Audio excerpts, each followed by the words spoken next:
Annyeonghaseyo, my name is Rosa and I am here in Tongyeong, South Korea. Let's see a little bit about me. I'm originally from Chicago, Illinois, and as of today, I have been living in South Korea for exactly 1 year. If you're curious to see what I've been up to for the last year, I will post my Instagram account here so you guys can check out what I've been doing. And yeah, so I am excited to take you all with me today. I am allowed to film inside my school and inside my classes, so I'm really excited for you to see that. I work at a Yuchiwan, which is a kindergarten slash hagwon, so I teach Yuchiwan from 9 to 3 p.m. and then from 4 to 5:30ish, I teach elementary school students, hagwon students, and my age groups are as young as 2 years old to our oldest student who is 10 years old. So yeah, I'm excited to.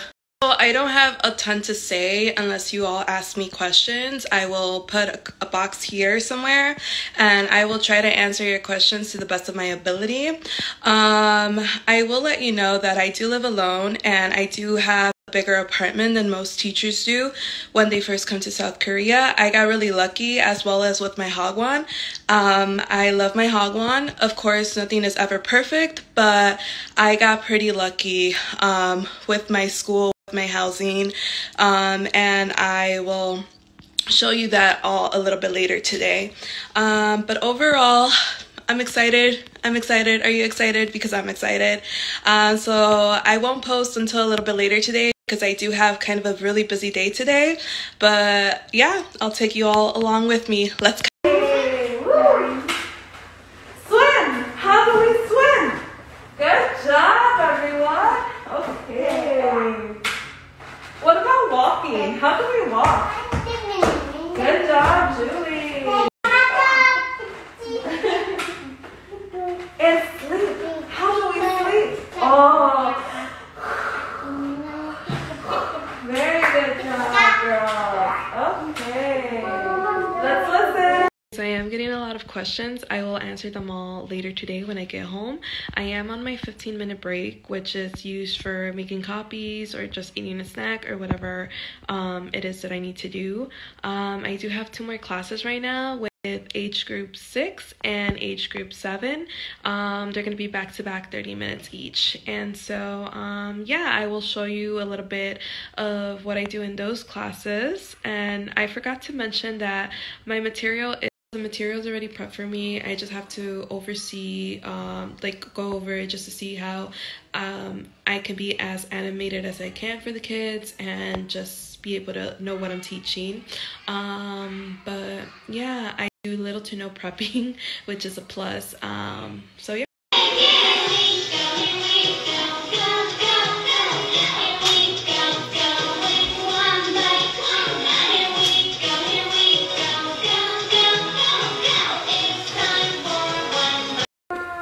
Everyone.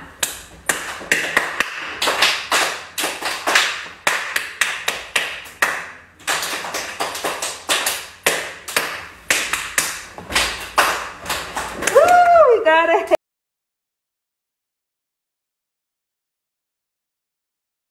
Okay, so I had 2 more classes after lunch, but I didn't film those because we were really busy, so I just had to power through them. But I did want to show that my school does have a rooftop, and this is our amazing view. So I'm going to film inside my school now. I do want to let you know that the entire building is dedicated for just the school. It's not like your typical Yuchiwan hagwon that it is just one building or one floor in a building. It is an entire school. So obviously you need to change from your outdoor shoes to your indoor shoes. And this is the main floor, the first floor, the lobby. It is a little bit fancy, but this is typically the first floor where the parents come and have parent-teacher conferences as well as hosting events. We do have a swimming pool with an amazing view.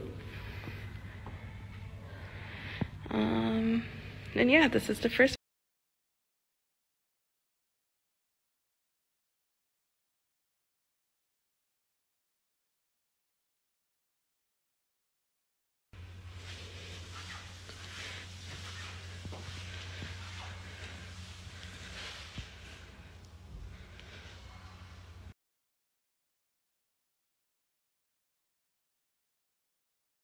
So I'm off work. I've been off. I usually get dropped off after work, sometimes picked up too, depending on whether I want the ride or not. I'm in my area and I just wanted to show you all that spring is finally here. There's cherry blossoms and I just want to like sprinkle this joy to you. So get ready to see beauty. Just look at all the cherry blossoms. They're so pretty.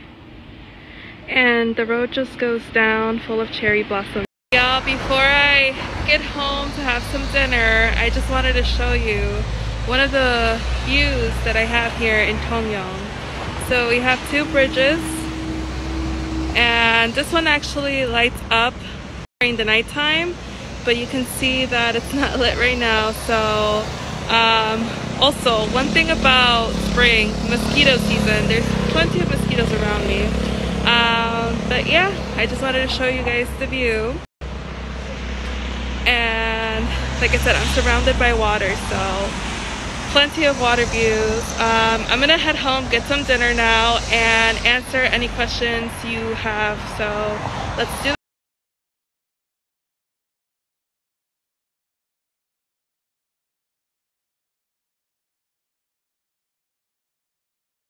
Okay, so I just got home. I'm gonna show you my apartment really quickly.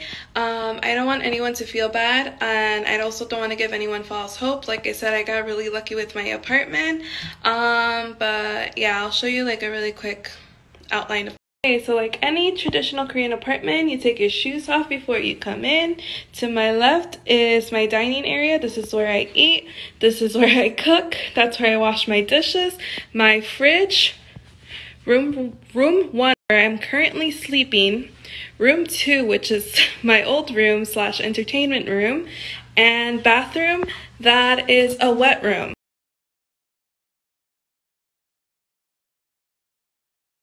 I just know the basics. I started learning Korean 2 years ago and I am nowhere near close to being fluent. You don't have to know Korean to come here, but it does help. Question that I got repetitively was, where did I find my Hagwon, and what if I used a recruiter or not. I did use a recruiter. I did start off with using ITA's recruiters, but I wanted to work with multiple recruiters just to see what options I had. I am a little bit older. I am 30 years old, so I just wanted to see what options were there for someone that's not fresh out of college and has a bit of working experience. So I ended up with Korvia.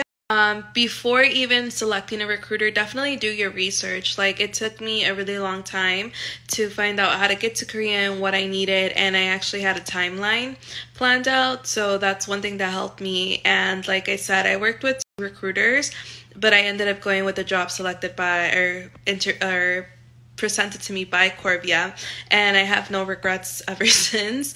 But yeah, just do your research. Definitely do your outline on the school, and if you don't find anything online, look on Naver, because sometimes like they'll have a blog post on Naver or Kakao Maps. Those are two things used here in Korea, because they might not have anything online, but they might have something on Naver or Kakao. I brought a phone with me from the States, so I bought a phone right before I left, and I knew I was gonna get a phone plan anyway. So yeah, I just got that on a phone on lock. Then it works here just. I don't think I can answer this, just because back in the States I was working with refugees, so I kind of have the experience of working with that language barrier. But I will say that I think that one thing that I was obviously, I am a person of color. I am Chicana. If you don't know what that means, it just basically means that I'm a first-generation American. My parents are from Mexico, but I was born and raised in Chicago. My parents had lived in America for 15 years prior to my birth, and in total, they've been living in America for like over 45 years. And one of the things that I thought that was going to be such a huge thing I would have to face was that I wouldn't be considered American enough to teach certain students, because that's one thing that I actually came across while doing research into coming into South Korea.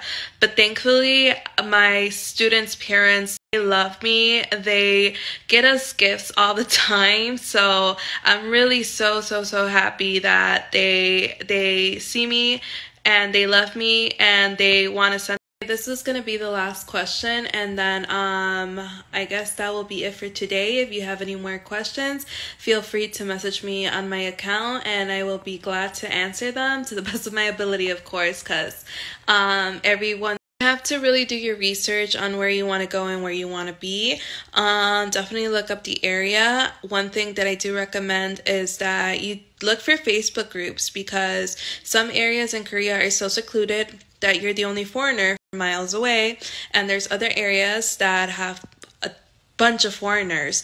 I'm so thankful that Tongyeong has a small community of English teachers and we all know each other. And before Corona there was like weekly meetups, but because of Corona it's been limited.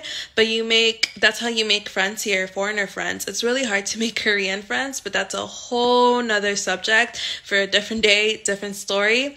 But yeah, I do recommend that you look into Facebook groups and find ESL groups in your area. If your city, for some reason, they just don't have a Facebook group, join the ITA South Korea alumni group. It is awesome. You just post something and people will hit you up. That's how I met some of the best people while living here, and I'm sure they have it for other countries too. But other than that, you just have to try to look for. Okay, that is it from me. I hope you all learned a lot, and I was so happy to take you all along with me. And I wish you all the best of luck. 안녕.